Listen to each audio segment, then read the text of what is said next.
하나님께서 최초의 인간 아담에게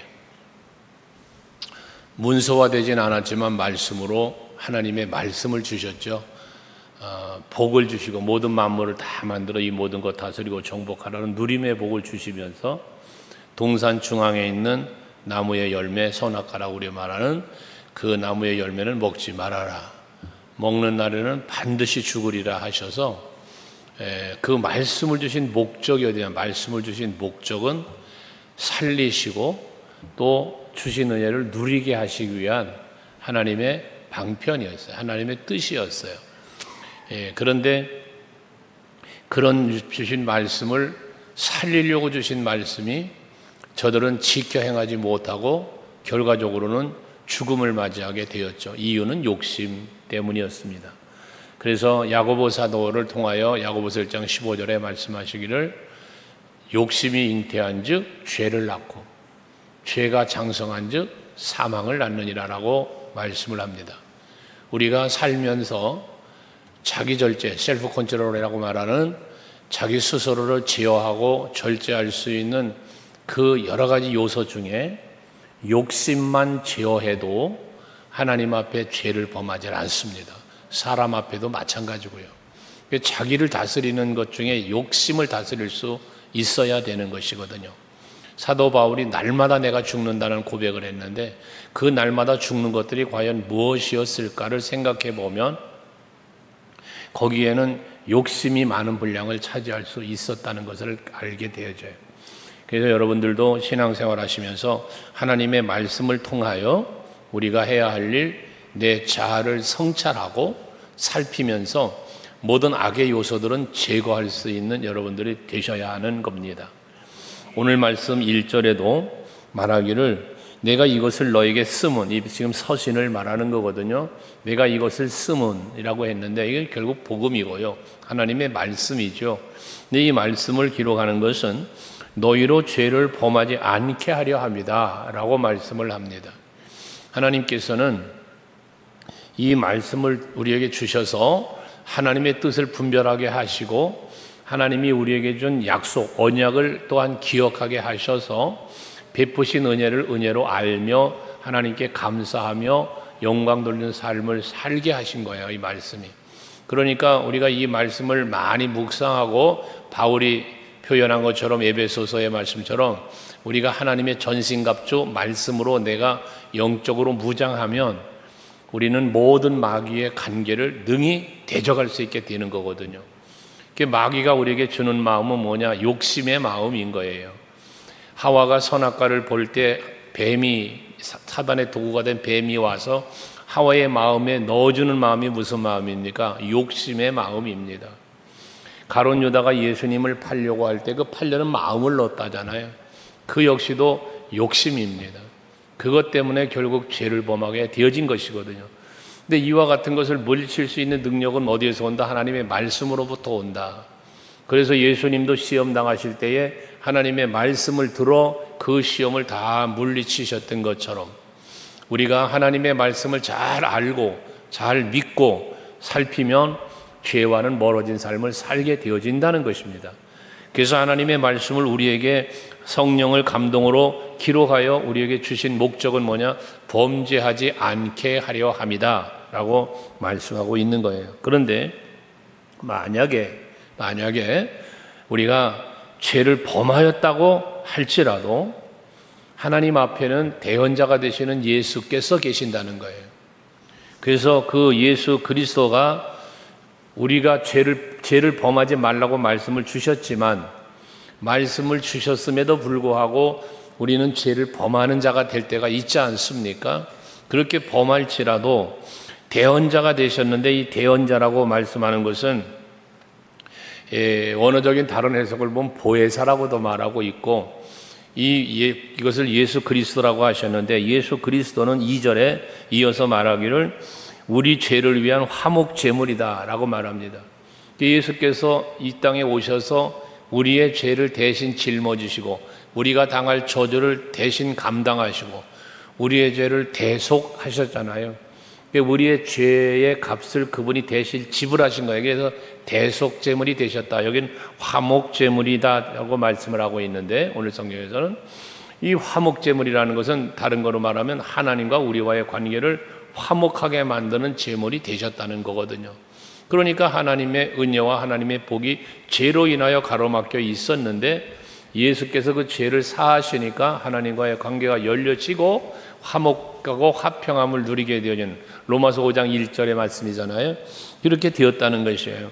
그래서 우리가 하나님의 말씀을 주셔서 우리로 하여금 죄를 범치 않게 하셨지만, 우리가 혹여 죄를 범하였을지라도 우리의 죄를 대신 담당하신 예수 그리스도의 대속제물 되심으로 말미암아 우리는 또한 그 사랑 안에 살아갈 수 있게 되어진다는 겁니다. 그러면서 이어지는 말씀은 3절에 우리가 그의 계명을 지키면 이로써 우리가 그를 아는 줄로 알 것이요 라고 말을 합니다.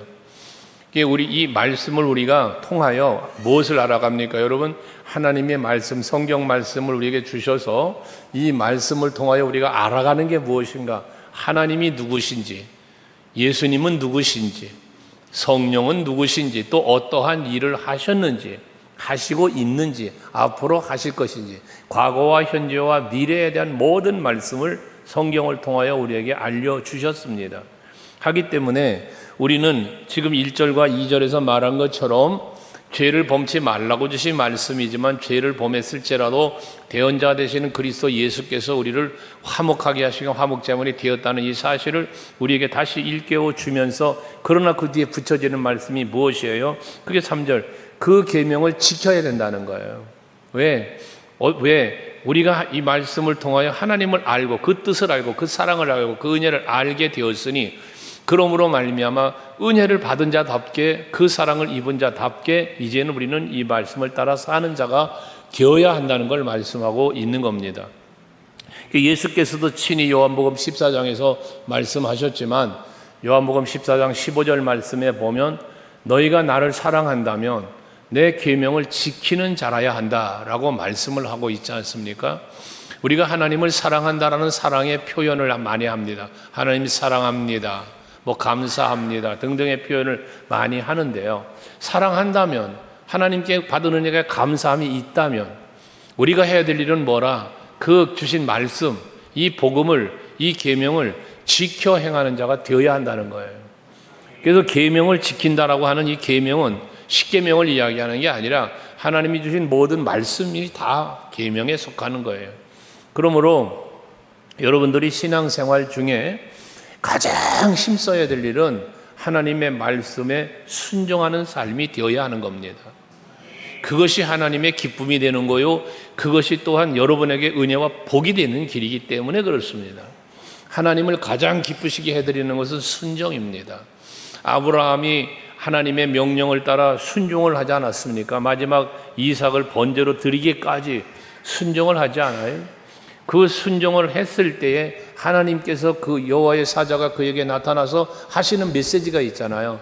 창세기 22장 12절에 보면 네가 네 독생자 아들 이삭도 하나님의 말씀이 명령에 따라 순종하며 제물로 드렸기 때문에 그 드리는 걸 보고서는 내가 이제야 네가 여호와를 경외하는 줄을 알았다라고 말씀을 하지 않습니까?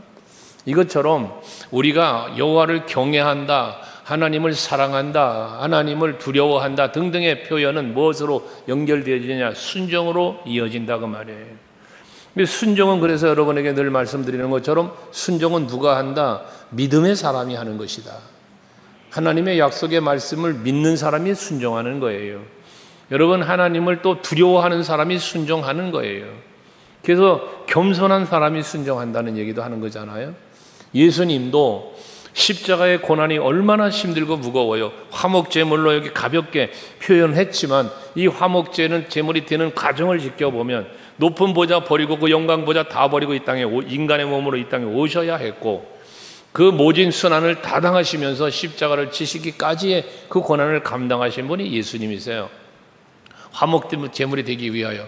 근데 그 제물이 되기 위하여 궁극적으로 한 일이 뭐냐? 아버지의 뜻에 순종한 거예요. 내 원대로 마시고 아버지 원대로 하시옵소서 하시며, 그 모든 고난을 감당하신 거예요. 이게 순종의 모범이 되신 것이죠.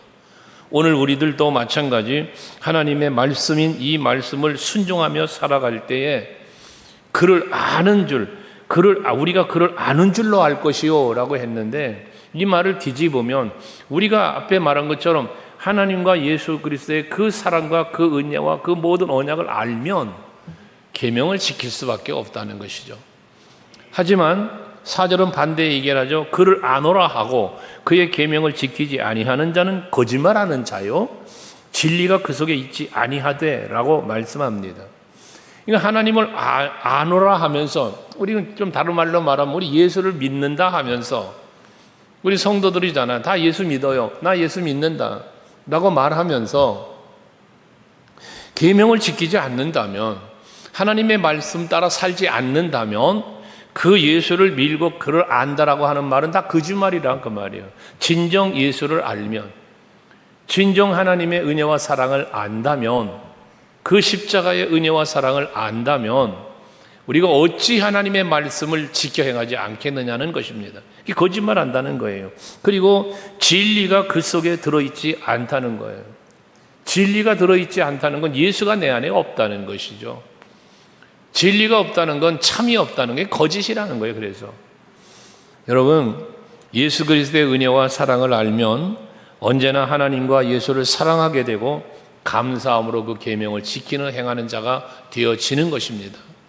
그래서 여러분들에게 늘 하나님의 은혜를 알고 그 은혜 안에 살면서 감사하고, 그리고 그 감사함의 합당함을 순종으로 이루어가는 여러분들이 되셔야 한다는 겁니다. 이어지는 말씀도 마찬가지 5절과 6절에서 누구든지 그의 말씀을 지키는 자는 하나님의 사랑이 참으로 그 속에서 온전하게 되었나니 라고 말하잖아요. 그러니까 요한복음 1장 12절도 말씀하지만 영접하는 자 곧 그의 이름을 믿는 자들에게는 하나님의 자녀가 되는 권세를 주셨다 그러잖아요. 그러니까 영접한다, 내 안에 예수를 모셔드리는 거예요. 이거를 믿음으로 보았어요. 그러니까 여러분이 예수를 믿는다라고 말하면 내 안에 예수가 계셔야 되는 거예요. 그게 예수와 더불어 사는 거요, 주 안에 사는 거요, 말씀 안에 사는 삶이 되어지는 것입니다. 오늘 뒤에도 8절에도 참빛으로 예수님을 표현하고 있는데, 요한복음 1장에도 보면 예수께서 태초에 말씀이 계시니라, 그 말씀이 육신의 몸을 입고 이 땅에 오셨다. 그런데 그분이 오심을 뭐로? 빛으로 오셨다. 참빛으로 오셨다. 이 참빛으로 표현한 이유는 어둠의 권세를 멸하시고 어둠을 물리치고 빛을 비추셔서 우리로 하여금 죄 가운데 살지 아니하고 세상의 어둠의 권세 속에 붙잡혀 있지 않고 사망의 권세에 붙잡히지 않고 생명으로 나오게 하시기 위한 예수님의 오심을 말하는 거잖아요. 그러니까 우리는 그 은혜를 입은 자들이에요. 그래서 그 은혜를 은혜로 알고 그 나의 메시아로, 구원자로 그를 받아들일 때, 영접할 때 그것이 믿는 거요, 그것이 곧 하나님의 자녀가 되는 권세가 주어졌다는 것이거든요. 이 세상의 이 하나님의 자녀된 권세는 죄를 이기는 권세가 되고 세상을 이기는 권세가 되고 모든 악의 유혹을 이기는 권세가 되는 것입니다. 그러므로 그 이기는 권세를 믿음으로 표현했는데, 그 믿음은 결과적으로 뭐라고 앞에 말했어요? 하나님의 말씀을, 계명을 지킨다. 그걸 믿으니까 믿음으로 지키는 자가 되어진다는 거예요. 그래서 5절도 말하는 거잖아요. 누구든지 그의 말씀을 지키는 자는 이라고 말하는 것입니다. 여러분들 정말 하나님의 말씀을 지켜 행하면서 하나님의 자녀가 되는 권세를 소유하시고 그 권세를 누리시면서 세상을 이기고 죄를 이기고 모든 악의 유혹을 이길 수 있는 여러분들이 될 수 있기를 바랍니다. 그래서 그렇게 순종함으로 말미암아 이로써 우리가 그의 안에 있는 줄 아노라라고 말하는 거예요. 내가 예수 안에 있다면, 나는 예수 안에 있다라는 표현은 예수와 더불어 사는 건데 예수님의 보호를 받고 있고 예수님의 사랑을 받고 있고 은혜를 누리고 있다는 거잖아요. 그 누림에 있는 사람은 여러분 죄의 유혹을 받아도 물리치는 거죠. 제가 시편 1편 말씀을 여러분에게 간혹 드리는데요. 시편 1편 1절 복 있는 사람은 이 복은 여러 가지를 말할 수 있지만 우리는 하나님의 자녀가 되는 권세를 부여받은 그 복을 받은 사람들이 구원의 복, 하나님의 자녀가 되는 복, 하나님의 나라를 누릴 수 있는 그 누림의 복을 받은 사람이란 말이죠. 예수 그리스도로 말미암아 주어진 복이고요. 하기 때문에 이런 복을 받은 사람은 이걸 복으로 아는 사람은이에요. 이 복을 복으로 아는 사람은 악인의 길을 따라가지 않는다니까요. 악인이 나를 와도 미혹해도 그를 따라가는 것보다 예수와 함께는 더 복된데, 이게 더 행복한 것인데 어떻게 이걸 버리고 그걸 따라가겠어요? 그러니까 주 예수보다도 귀한 것은 없다는 우리 찬양이 거기서 나오는 거예요. 이 세상의 부귀도, 이 세상의 행복도, 이 세상의 명예도 바꿀 수 없다라는 것 아닙니까? 그 예수와 함께하는 것처럼 하기 위해서 세상 즐거움 다 버리고 세상 자랑 다 버리고 오직 예수로 살아간다라는 고백을 우리가 하는 거 아닙니까? 진정 이것이 우리의 신앙의 고백, 믿음의 고백이 될 수 있어야 되는 겁니다. 이게 진정으로 그리스도 예수 안에 사는 삶이고 그것이 계명을 지키는 자의 삶이라는 것입니다. 그래서 6절에도 그 안에 산다고 하는 자는 그가 행하시는 대로 자기도 행할지니라. 맞죠? 여러분, 이런 비유를 하면 어떨까요? 여러분, 이 컵 속에 있는 물은요, 자기 의지와 관계없이 이 컵이 가는 대로 함께 가는 거예요. 이 컵 안에 있기 때문에 컵이 가는 대로 이 물은 가는 거예요. 이것처럼 우리가 예수 안에 있다면 예수께서 이끄시는 대로, 예수께서 바라시는 대로 가는 거예요. 내 의지를 저버리고 말입니다. 이게 그거예요. 그러므로 여러분들이 예수를 영접하고 예수를 믿어 하나님의 자녀가 되었다면, 또 성령을 받아 성령을 충만하게 여러분들이 받았다면 예수께서 이끄시는 대로, 성령이 이끄시는 대로 살아갈 수 있는 우리들이 되는 것이 정답이다 그 말이에요. 이게 진정 예수 안에 사는 삶이고 이게 성령 충만한 자의 삶의 모습인 것입니다. 그래서 우리는 성령 충만을 말씀 충만으로 동일시하는 거예요. 말씀이 충만한 자가 성령 충만한 자가 되는 거고, 성령이 충만한 사람이 곧 말씀이 충만하게 되는 것이고, 이것이 결과적으로 하나님의 전신갑주를 입은 사람이요 모든 마귀의 관계를 대적하면서 세상을 이기고 승리하는 삶을 살게 되어지는 거죠. 어떤 환난을 만나도 두렵지 않고 어떠한 어려운 일을 당하여도 무섭지 않고 항상 그 믿음 안에서 승리하는, 그 모든 걸 이겨가는, 견뎌가는 이러한 삶을 살게 되어진다고 말씀입니다. 오늘 예배하는 여러분들도 이 믿음 가지시고 승리하시길 바랍니다. 야고보서 1장에서도 말씀하지만 너희가 시험을 당하거든 온전히 기쁘게 여겨라.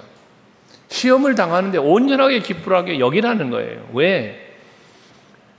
무엇이든지 부족한 것을 후히 넘치게 하여 채워주시는 그 하나님의 은혜, 너희가 모두 무엇이든지 부족하거든 후히 주시고 꾸짖지 아니하는 하나님께 구하라. 그리하면 주시리라. 이 하나님이 채워주실 것, 부족함을 채우시고 두려움과 모든 것을 지켜주실 것을 믿는 믿음으로 구하는 그러한 믿음의 대상이 있잖아요. 그러니까 시험을 당해도 두렵지 않은 거예요. 무섭지 않은 거예요. 하나님이 도와주실 거니까, 하나님이 나와 함께 하시니까요. 여러분들에게 이러한 확실한 믿음을 가지고 말씀 안에서, 믿음 안에서 정말 참된 평안과 예수 안에서도 참된 평안을, 행복을 누리는 여러분 될 수 있길 주 이름으로 축복합니다. 그러면서 이제 7절 이하에는 새 계명, 옛 계명 이런 표현을 했는데요. 거기 보면 사랑하는 자들아 내가 새 계명을 너희에게 쓰는 것이 아니라 너희가 처음부터 가진 옛 계명이니 이 옛 계명은 너희가 들은 바 말씀 이거니와 라고 말해요. 지금 이 요한이 이 서신을 쓰고 있지만 요한은 요한복음도 썼고 요한 1, 2, 3서도 쓰고 계시록도 쓰고 서신을 쓴 인물인데, 이렇게 서신을 쓰고 있는 것은 새로운 말을 하는 게 아니라는 거예요. 이미 하나님께서 주신 성령의 감동으로 기록한 요한복음도 있고 이 서신이 있는 것처럼 하나님은 이미 선지자들을 통하여 말씀하셨고 또 사도들을 통해서도 말씀하셨고 오늘날도 계속해서 하나님은 주의 종들을 통하여 말씀을 선포되게 하시는 거잖아요. 그러니까 이게 새 계명이 아니에요. 새로운 말씀이 아니에요. 동일한 말씀이에요. 그러니까 최초의 말씀, 선악과 먹지 말아라, 먹으면 반드시 죽는다, 이게 하나님의 최초의 율법이잖아요. 이것을 지켜 행해야 되는 것처럼 계속돼서 주는 말씀은 동일한 거예요. 하나님의 뜻대로 살아라. 하나님 말씀대로 살아라. 예수 안에 살아라. 은혜 안에 살아라. 그 말이잖아요. 그러시면서 이어진 말씀은 결과적으로 무엇을 말하냐? 새 계명이라고 말할 수 있다면 이 새 계명은 그건 뭐냐? 예수 그리스도의 사랑이라는 거지. 사랑. 그 십자가의 은혜와 사랑. 이것이 우리에게 주어진 새 계명이라는 거예요. 그래서 그 8절에 내가 너에게 새 계명을 써노니 그에게와 너희에게도 참된 것이다 하면서 이는 어둠이 지나가고 참빛이 벌써 비칩니다. 예수께서 십자가의 사랑으로 베푸셔서 죄 사함이 이루어졌기 때문에 어둠은 사라졌고 이젠 참빛이 이미 우리 심령 속에와 우리 삶의 현장에 비추어졌다는 거예요. 여러분, 여러분의 마음속에 예수 그리스도의 참빛이 비추어진 줄로 믿으시길 바랍니다. 그래서 우리의 마음은, 어두움의 마음은 사라져야 되는 거예요. 참빛 대신 예수가 내 안에 계신다면, 우리가 그 예수를 믿고 있다면 우리 마음속에 찾아 들어오는 모든 어두움의 권세의 마음은 내 안에 자리 잡을 수가 없어야 되는 거예요. 빛 대신 예수로 인하여 말입니다. 그래서 우리는 예수님 덕분에 행복합니다를 말하는 거예요. 여러분들이 정말 여러분 심령 속에 계시는 예수 그리스도의 참빛 되신 예수 그리스도, 그 빛은 십자가로 이루어졌으니 예수 그리스도의 십자가의 사랑, 이것이 여러분들에게 믿음으로 있어서 그것으로 말미암아 모든 어둠의 권세, 사망의 권세를 이기시며 참된 평안이 그 안에서 누려지는 여러분 될 수 있기를 바랍니다. 너희가 세상에서 환난을 당하나 담대해라. 왜? 내가 세상을 이기었노라. 사도 요한의 요한복음 16장에서 말씀하고 기록하고 있는 말씀이지 않습니까? 우리는 빛 대신 예수가 내 안에 있으면 그로 말미암아 내 안에 어둠은 자리 잡을 수가 없는 거예요. 있을 수가 없는 거예요. 그래서 9절에 말하잖아요. 빛 가운데 있다 하면서 그 형제를 미워하는 자는 지금까지 어두움에 있는 자요 라고 말하는 거예요. 또 그의 형제를 사랑하는 자는 빛 가운데 거하여 자기 속에 거리낌이 없으나 라고 말하는 겁니다. 여러분, 우리가 빛 가운데 있다, 나 예수 믿어, 내 안에 예수님 계셔 라고 말하면서도 아직도 내가 누군가를 미워하는 내 마음이 있다면 이것은 내가 빛 가운데 사는 자가 아니라 어두운 가운데 거하고 있는 그러한 나 자신이라는 겁니다. 여러분, 성령의 열매를 간혹 말하잖아요. 우리가 성령의 열매 9가지를 쭉 말하는데 갈라디아서 5장에서 말씀하는 그 9가지 열매 중에 제1이 사랑이에요. 여러분, 우리가 성령을 충만하게 받으면 열매는 삶이라고 그랬잖아요. 우리의 삶의 모습이라고 그랬잖아요. 그럼 성령이 우리에게 충만하게 임하시면 내 삶의 변화가 일어나는 거예요. 행위가 바뀌는 거예요. 근데 그 바뀌는데 뭐가 사랑을 행함으로 사는 게 아니라 사랑하며 산다는 거거든요. 그러니까 이 사랑하며 산다는 것은 결국 뭐래? 미움이, 어둠의 권세가 때문에 찾아오는 미움이 사라진 거예요. 그 미움을 이길 수 있는 사랑의 힘이 강해진 거예요. 이게 성령이 임하셨을 때 임하는 권능이에요. 그게 말했잖아요. 실학도 마찬가지, 즐거워하고 기뻐하는 건데 슬퍼할 일이 있고 괴로워할 일이 있어도 성령을 충만하게 받으면, 빛 대신 참빛 대신 예수가 내 안에 들어오면 그 괴로움과 슬픔은 사라지고 오직 예수 안에, 참빛 대신 예수 안에서 성령의 충만함 안에서 기쁨으로 승화가 되는 거예요. 그러니까 로마서 5장 3절 4절에서 말하는 것처럼 우리가 환난 중에도 즐거워하나니라고 하는 거잖아요. 환난 중에도 즐거워하나니. 환난은 인내를, 인내는 연단을, 연단은 소망을 이루는 줄 알미로다.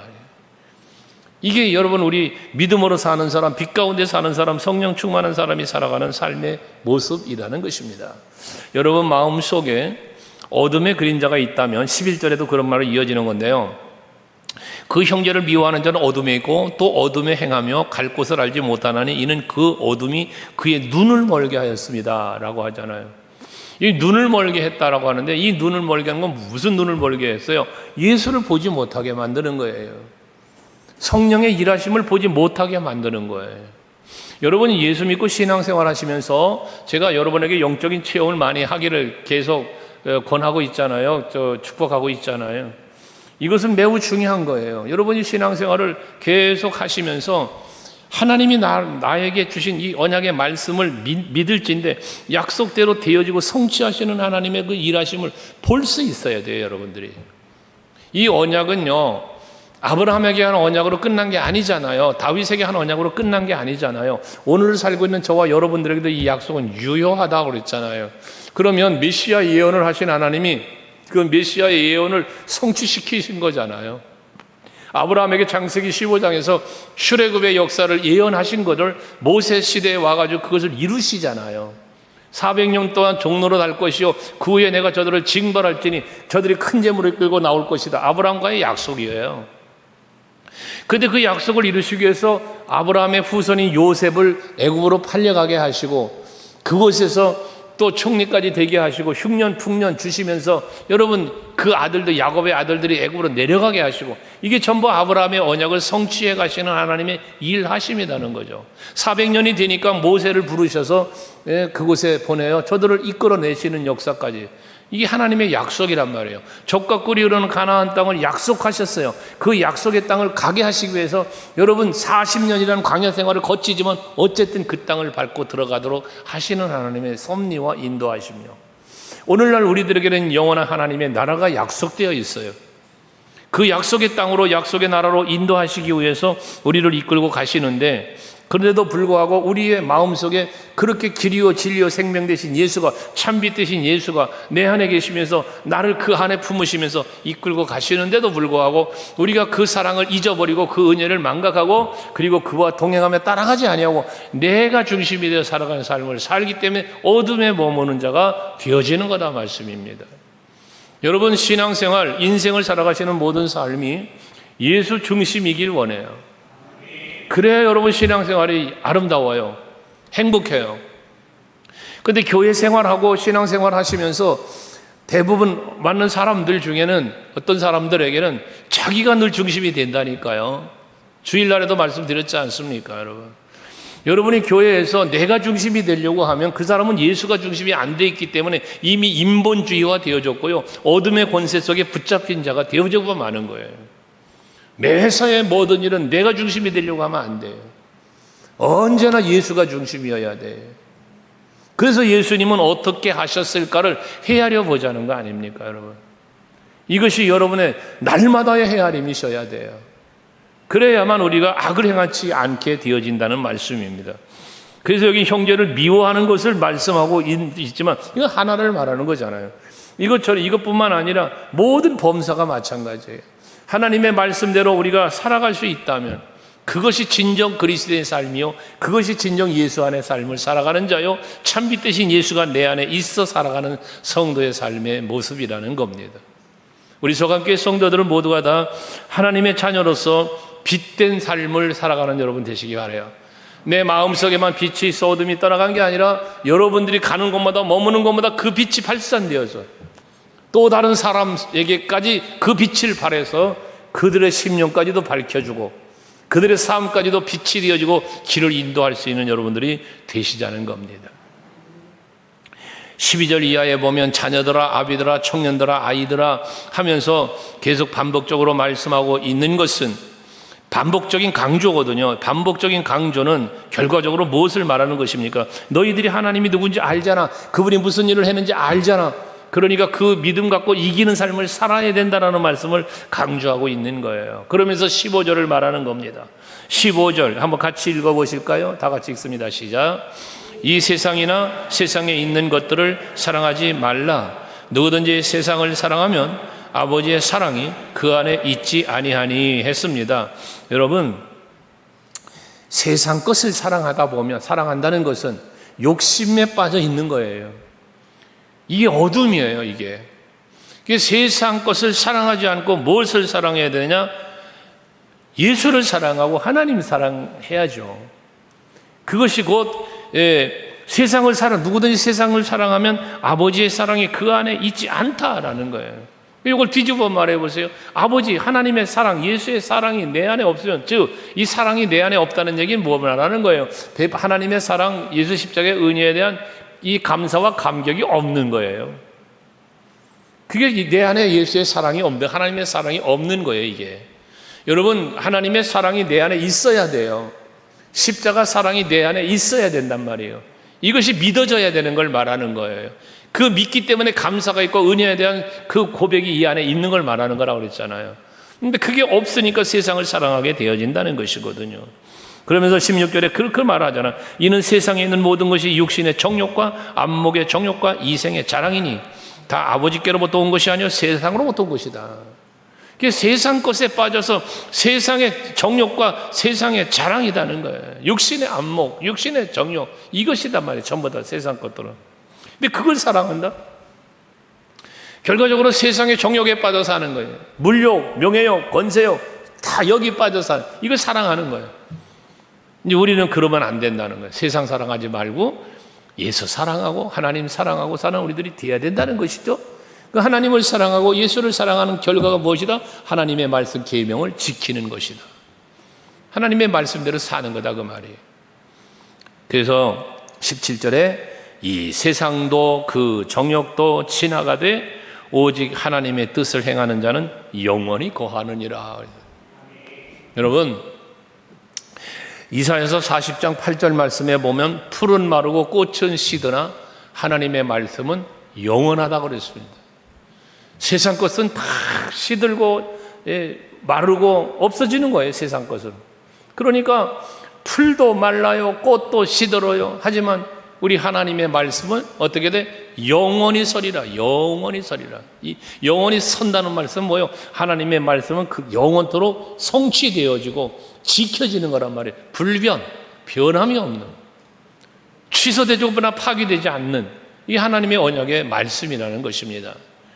그러므로 우리는 오직 하나님의 말씀을 온전히 믿고 그 말씀 따라 순종하며 살아서 영원토록 있다라고, 영원히 거한다는 것처럼 예수 안에서 영원히 거하시고 말씀 안에 영원히 거하시고 궁극적으로는 영원한 하나님의 나라 여러분들을 위하여 거처가 예비하신다고 예수님 그랬으니까 그 예비된 나라에서 영원토록 그 누림이 있는 여러분의 삶이 될 수 있기를 주의 이름으로 축복합니다. 할렐루야. 우리 합심해서 기도하십시다.